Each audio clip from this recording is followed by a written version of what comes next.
देखिए the plane, आज हम लोग को 3D की न्यू टॉपिक पढ़नी है द प्लेन। द प्लेन इसमें आएगा समतल। देखिए समतल को पढ़ना है और इस बात को हम लोग को समझना है कि समतल में क्या क्या है। जैसे सबसे पहले हम लोग पढ़ेंगे समतल का सामान्य समीकरण। ये समतल का सामान्य समीकरण,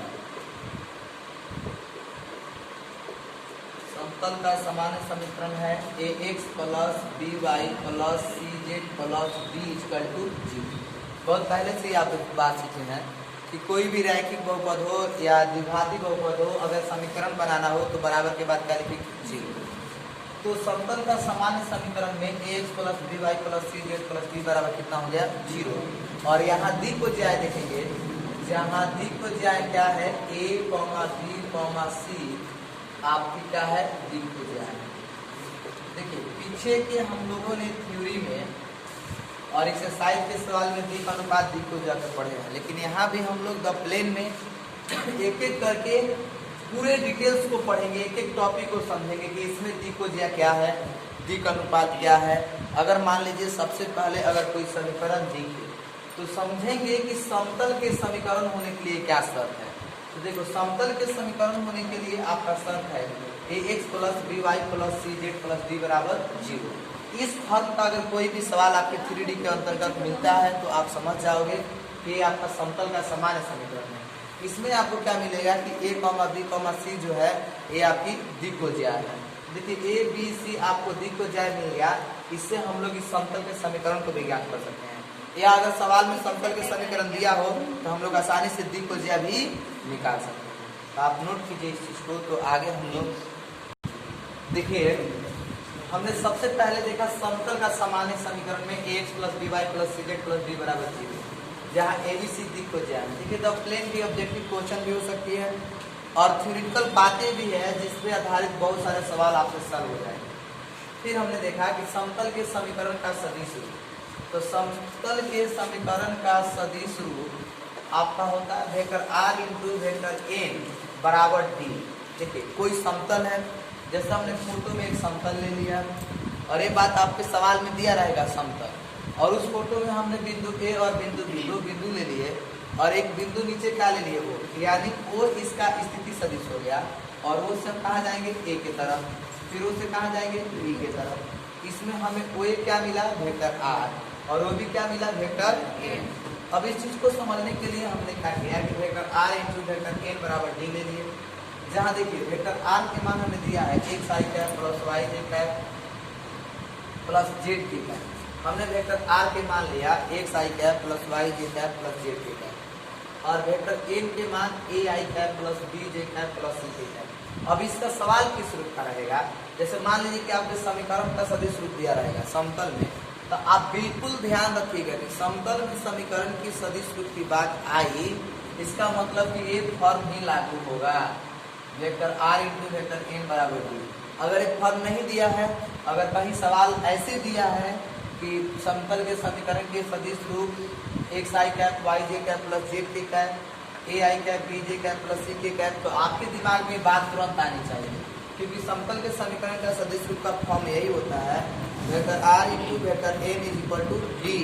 और इसमें वेक्टर r के मान a है और वेक्टर n के मान e है। जब ये बात आपको तुरंत समझ में आएगा तो सवाल बनाने में काफी सहूलियत मिल जाएगी आपको और आसानी से सवाल सॉल्व कर सकते। उसके नेक्स्ट टॉपिक है, आप याद कीजिए हमने आपको बहुत सारी बात ऐसे पढ़ाए हैं और हमने बोला भी है कि अगर आप 3D पढ़ेंगे तो 3D, वेक्टर पढ़ेंगे तो vector, dot product, cross product, फिर साथ ही साथ द प्लेन, सब में ये बात आया है। आप याद करके रखिए जहाँ से 3D स्टार्ट हुआ है। एक्स अक्ष के समीकरण भी हम पूछे थे आपसे और फिर हम यहाँ एक्स वाई तल के समीकरण पूछे हैं। तो देखिए एक्स वाई तल के समीकरण क्या है, z बराबर 0, एकदम ऑब्जेक्टिव सवाल है। यानी ऐसे हमने एक्स अक्ष का भी समीकरण आपसे पूछा था, एक्स अक्ष का समीकरण था 1,0,0 याद आ रहा है आपको। ठीक उसी तरह से एक्स वाई तल का, तल मतलब क्या आ गया समतल।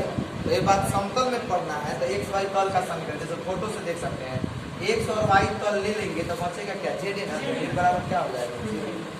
फिर हम जेड और एक्स ले लेंगे, जेड और एक्स ले लेंगे तो बचेगा क्या वाई, तो वाई बराबर 0।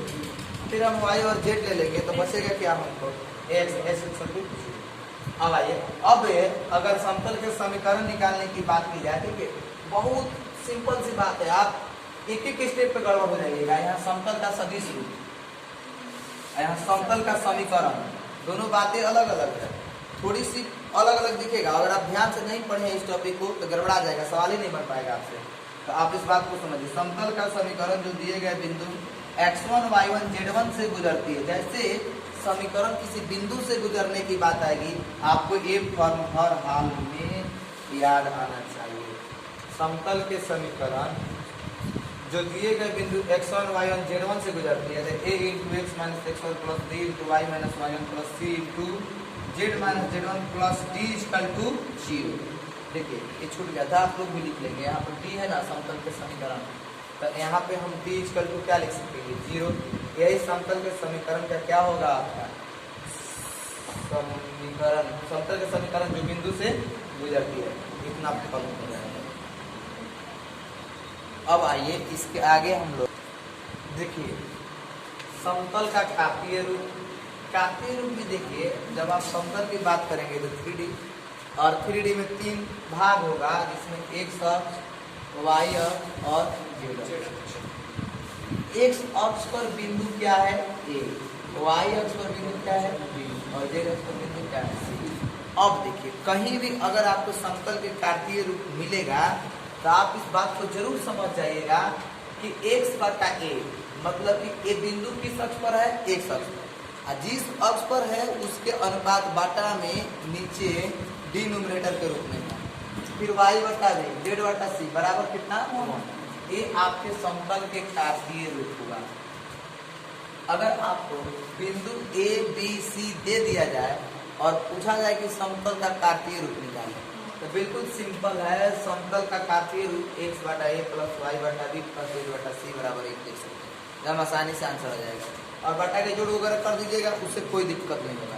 या अब आपको देखिए, आप बाटा के जोड़ करके ही आपको सवाल दे सकता है और बोलेगा कि अब आप इसका बिंदु निकालिए, तो आपको घबराना नहीं है, बाटा के जोड़ में से भी आप बिंदु निकाल सकते हो। अब आइए उसके बाद आप अगर यही बिंदु ए बी सी दे दिया जाए, बोलेंगे समतल के समीकरण का बिंदु ए बी सी से गुजरता हुआ समतल का समीकरण, तो कोई दिक्कत नहीं है। आपने पीछे पढ़ा a into x minus x1 plus Y into b minus b1 ऐसे पढ़े हैं ना, तो a y माइनस y1 ऐसे निकाल लेंगे। फिर आइए यहाँ पर देखिए सिंपल सी बात है, हमने कई बार इस चीज़ को लिख भी चुके हैं, फिर लिख दिए इसमें कि याद आ जाए आपको। एक अक्ष का निर्देशांक, तो जिस अक्ष का पूछेगा उसका निर्देशांक क्या ले लेंगे 1, 0,0 और y अक्ष का पूछा तो 0,1, 0 और z अक्ष का निर्देशांक पूछा तो 0,0,1 हमने ले लिया। फिर आइए समतल के सामान्य समीकरण को अभिलंब रूप में परिवर्तित करना। देखिए अभिलंब रूप में क्या है, समतल के सामान्य समीकरण हो गया। आपने सबसे पहले इसी टॉपिक को पढ़ा था कि समतल के सामान्य समीकरण, तो समतल के सामान्य समीकरण के मतलब क्या, ax plus by plus cz plus d equal to 0, ये आपके समतल का सामान्य समीकरण होगा।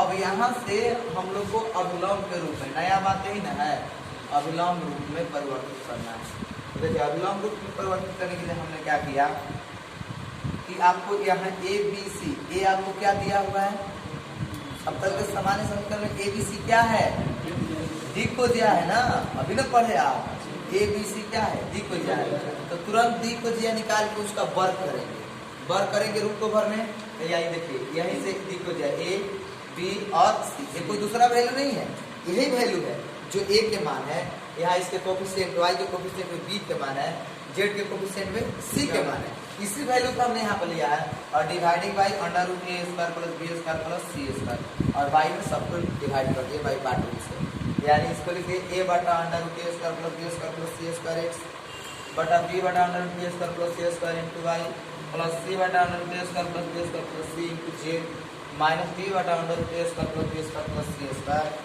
ये आपका आ गया क्या, समतल के अभिलंब रूप। अब अगर आपको सवाल दे देगा समतल के समीकरण और समतल के समीकरण से बोलेगा कि दिक् को ज्या निकालो और दिक् को ज्या निकाल के उसको अभिलंब रूप में परिवर्तित करो, तो बोलो आसानी से हम लोग कर सकते हैं कि नहीं? एकदम बिल्कुल। द्विकोजिया निकालेंगे, वही द्विकोजिया हो जाएगा रूट भर में under root A square plus B square plus C square, और उसी से हम लोग क्या करेंगे, इसमें डिवाइडिंग कर देंगे सबसे, और यही हो जाएगा समतल समीकरण का अभिलंब। अगर आप देखेंगे तो एक साथ बहुत सारी बात यहाँ से नई नई निकल रही है, आप उन सभी चीजों को निकाल सकते हैं। बात समझ रहे हैं? अगर आपसे कोई पूछ दिया कि समतल के अभिलंब रूप से द्विकोजिया निकाले, तो कोई दिक्कत नहीं, फिर x के कोफिशिएंट टोटल, y के कोफिशिएंट टोटल और z के कोफिशिएंट टोटल, ये आपका अभिलंब द्विकोजिया। चलिए आप इस चीज को नोट कीजिए। इसके आगे है, देखिए समतल के समीकरण के अभिलंब। तो समतल के समीकरण के अभिलंब vector r into vector n बराबर p। आप इस बात को ध्यान से समझिएगा। समतल के समीकरण और समतल के सामान्य समीकरण दोनों अलग अलग बातें हैं। अगर समतल के सामान्य समीकरण की बात हम करेंगे तो वहां हम लिखेंगे ax plus by plus cz plus d equal to 0। अगर समतल के समीकरण के अभिलंब रूप की बात करेंगे तो समतल के समीकरण की जो ही बात होगी, जैसे आप याद कीजिए समतल के समीकरण के अभिलंब रूप, तो उस बात को हमने लिखा है x बटा अभिलंब रूप के कार्तीय रूप में x बटा a प्लस, नहीं समतल के समीकरण के कार्तीय रूप, पीछे के टॉपिक में समतल के समीकरण के कार्तीय रूप x बटा a प्लस y बटा b प्लस z बटा c इज इक्वल टू 1। और यहाँ पर देखिए समतल के समीकरण के अभिलंब रूप, नई बात है, बट समतल के समीकरण तो याद रखेंगे, समतल के समीकरण और समतल के सामान्य समीकरण दोनों बात अलग अलग है। तो समतल के समीकरण मिला vector r into vector n is equal to p। अब आइए, जब भी ये समीकरण मिलेगा आपको याद रखना है कि ये मूल बिंदु से जाएगा, मतलब कि स्थिति सदिश बार बार ज्ञात करना पड़ेगा। स्थिति सदिश आप समझते हैं, जैसे हम ए बी की स्थिति सदिश की बात करें तो ए बी की स्थिति सदिश का मतलब हुआ कि ओ बी माइनस ओ ए। ठीक उसी प्रकार से यहाँ आपको बिंदु ए और बिंदु बी के स्थिति सदिश निकालना पड़ेगा, तब जाके इसमें वैल्यू पुट हो पाएगा। अब आइए vector r into vector n बराबर p, और वेक्टर r के मान हमने ले लिया x i cap plus y j cap plus z cap. फिर हमने वेक्टर n के मान ले लिया l1 i cap plus m1 j cap plus n1 k cap, और इसका हमने कार्तीय रूप, देखिए ध्यान से, कार्तीय रूप जब हमने लिखा तो कार्तीय रूप में क्या लिखे कि vector r into vector n बराबर कितना p, vector r into vector n बराबर कितना p, तो vector r into vector n बराबर 3 हमने ले लिया। ये आपके क्या है, समतल के समीकरण है, समतल के समीकरण है, और इसका कार्तीय रूप। अब आइए कार्तीय रूप के लिए हमने क्या किया कि वेक्टर r के मान x i cap plus y j cap plus z k cap, vector r के बदले रखिए डॉट, n के मान क्या है l1 i cap plus m1 j cap plus n1 k cap हमने ले लिया इज इक्वल टू p। अब आइए, अब यहाँ पे हमने डॉट प्रोडक्ट से गुना कर लिया, तो गुना किया तो क्या मिला आपको l1x और i cap dot i cap के मान 1। फिर यहाँ पर क्या मिला m1 y है तो y मिल गया। फिर यहाँ पर n1 z equal to p। तो आपको याद रखना है कि समतल के समीकरण के अभिलंब रूप का कार्तीय रूप सवाल आएगा, जिसमें आपको क्या देगा, सीधे सीधे बात नहीं देगा, आपको देगा कि समतल के समीकरण में वेक्टर r बराबर 2i cap 3j cap plus 5k cap, vector n बराबर 2i cap 3j cap 4k cap. अब तब बोलेगा कि इसका अभिलंब रूप का कार्तीय रूप निकाले। तो आपको याद रखना चाहिए कि वेक्टर r मिल गया, वेक्टर n मिल गया, वेक्टर r और n को रख के क्या करेंगे गुना डॉट प्रोडक्ट से, और जो आएगा वही क्या आएगा, कार्तीय रूप आएगा। इतनी बात आपको वहाँ सवाल के सेंस में जाके सोचना है। तो इस तरह से सवाल हमको मिलेंगे l1x plus m1 y plus n1 z equal to 3। ये आपके समतल के समीकरण के अभिलंब रूप का कार्तीय रूप याद रखना है, बिल्कुल इस तरह से अभिलंब रूप का कार्तीय रूप। इसीलिए हमने इतना इस बात को सजाया है, बट हम केवल सूत्र भी लिख सकते थे कि l1x plus m1 y plus n1 z बराबर 3 लिख लीजिए, लेकिन नहीं, सवाल में तो डायरेक्ट सूत्र थोड़ी देगा, वो सवाल 3-4 भाग में देगा, उसके बाद आपको सेट करके सूत्र पे लाना होगा। इसलिए हमने भी इसको जैसे जैसे सवाल देगा वैसे वैसे हमने टुकड़ों में बांट दिया है, ताकि आप उस चीज को आसानी से समझ जाए। फिर आइए, अब इसके आगे दिया है समतल के समीकरण। तो बिल्कुल समतल के समीकरण, अब आइए समतल के समीकरण और समतल के सामान्य समीकरण के इर्द गिर्द ही सभी बातें हो रही है, ये भी बात आप ध्यान रखिएगा। जो भी बात हो रही है सब में कहीं ना कहीं समतल के समीकरण और समतल के सामान्य समीकरण, और सवाल भी एक्सरसाइज में इसी तरह से भरे पड़े हुए हैं, समतल के समीकरण और समतल के सामान्य समीकरण। और आपको समझ में नहीं आएगा कि कैसे बनाएं। 1 नंबर सवाल बनाएंगे समतल के सामान्य समीकरण से तो 2 नंबर चेंज हो जाएगा, समीकरण से बनने लगेगा, कहीं कार्तीय रूप से बनेगा, कहीं अभिलंब बनने लगेगा। इस तरह से बहुत कंफ्यूजन होता है। बट अगर आप थ्योरी मन से पढ़ते हैं, एक एक बात को सही ढंग से समझते हैं, तो थोड़ा सा भी कहीं कंफ्यूजन या प्रॉब्लम आपको नहीं होगी। तो देखिए समतल के समीकरण जो 3 बिंदुओं से गुजरती है, 3 बिंदु हो गया। ये देखिए बार बार स्थिति सदिश हमने दिखाने का काम किया है, आपको याद रहना चाहिए ये बात कि सवाल में स्थिति सदिश जरूर निकालेंगे। यहाँ पर बिंदु ए है, यहाँ पर बिंदु बी है और यहाँ पे बिंदु सी है, यानी ए बी सी 3 बिंदु हमने ले लिया है। तो देखिए कार्तीय रूप x minus x1 y minus y1 z minus z1। अब आइए कार्तीय रूप के फॉर्म आ रहा है, याद रखना जरा सा आपको। यहाँ पर x2 minus x1 y2 minus y1 z2 minus z1 x3 minus x1, क्योंकि आप 3D में है तो x3 तो आपको मिलेगा ही, y3 minus y1 z3 minus z1। अब इन वैल्यू आएगा कहाँ से? आपको बिंदु ए के मान पता रहेगा, आपको बिंदु बी के मान पता रहेगा, आपको बिंदु सी के मान पता रहेगा। बिंदु ए बी सी तीनों के मान पता रहेगा तो आसानी से हम लोग इस चीज को निकाल सकते हैं। और उसके बाद देखिए जैसे हम इस चीज को निकालेंगे तो ये कार्तीय रूप है, कब के कंडीशन में है? जब 3 बिंदु से गुजरता है समतल के समीकरण तब की कंडीशन में। और एक बिंदु से गुजरता है तो समतल के समीकरण का रूप क्या होता है, ये भी बात आप पढ़े, a into x minus x1 plus b into Y minus y1। कब एक बिंदु से गुजरता है तब। आप ऐसे देखिए हम सब बात को बताते चल रहे हैं, पीछे वाले आगे वाले, ताकि आप दोनों में मिसलेनियस को समझ सके। तो समतल के समीकरण 3 बिंदु, तो 3 बिंदु बोलेगा तो कार्तीय रूप ए याद रहना चाहिए। समतल के समीकरण एक बिंदु से गुजरता हुआ समीकरण पूछे तो याद रहना चाहिए a into x minus x1 plus b into Y minus y1 plus c into z minus z1 इसका कीजिए, है ना।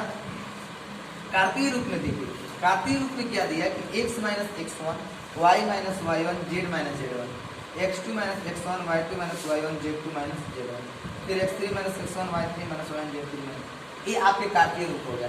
लेकिन अगर इसी को बोलेगा कि आप दिखाइए सदिश रूप, सदिश रूप वेक्टर फॉर्म में, तो देखिए वेक्टर फॉर्म में दिखाएंगे तो vector x into vector r minus vector A. अब r के मान कहाँ से आएगा, सोचने वाली बात है।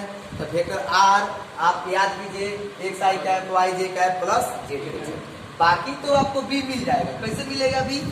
तो ए बी है ओ बी माइनस ओ, याद रखिए सी मिल जाएगा ओ सी माइनस ओ माइनस ओ, आपको ए मिल जाएगा A B minus O B, बिल्कुल मिल जाएगा ना, ओ बी माइनस ओ, तो आपको ये मिल जाएगा। ए बिंदु तो मिल जाएगा, मामला आगे फंस जाएगा कहाँ, आर पे। तो आर आपको क्या मिलेगा, एक्स आई कैप वाई जे कैप प्लस जेड के कैप प्लस ए मिल जाएगा। और इस तरह से आपका वेक्टर का फॉर्म भी ज्ञात होगा। तो बिल्कुल ये सवाल है, और सवाल आपको डायरेक्ट सूत्र पर नहीं दिया रहता है, उसका 3-4 भाग होता है, 3-4 टुकड़ों में बटा होता है। तीनों चारों टुकड़ों के मिला के हम लोग एक फर्म तैयार करते हैं, वही समतल का अभिलंब रूप, समतल का सामान्य रूप, समतल का समीकरण, 3 बिंदु से गुजरता हुआ कार्तीय रूप, 1 बिंदु से गुजरता हुआ कार्तीय रूप, 1 बिंदु से गुजरता हुआ समीकरण, बहुत सारी बातें इसमें आती है। यानी अभी तक हम लोगों ने 9 बातें इसमें सीखी है, और 9 में आप समझिए कि 30-35 ऑब्जेक्टिव छिपा हुआ है। यानी आप जितना इस थ्योरी को याद कर रहे हैं वो टोटल ही आपका ऑब्जेक्टिव सवाल है, ऑब्जेक्टिव कहीं और से नहीं आता है। टोटल आज तक 100% गारंटी है ना कि आपकी थ्योरी से ही ऑब्जेक्टिव आएंगे।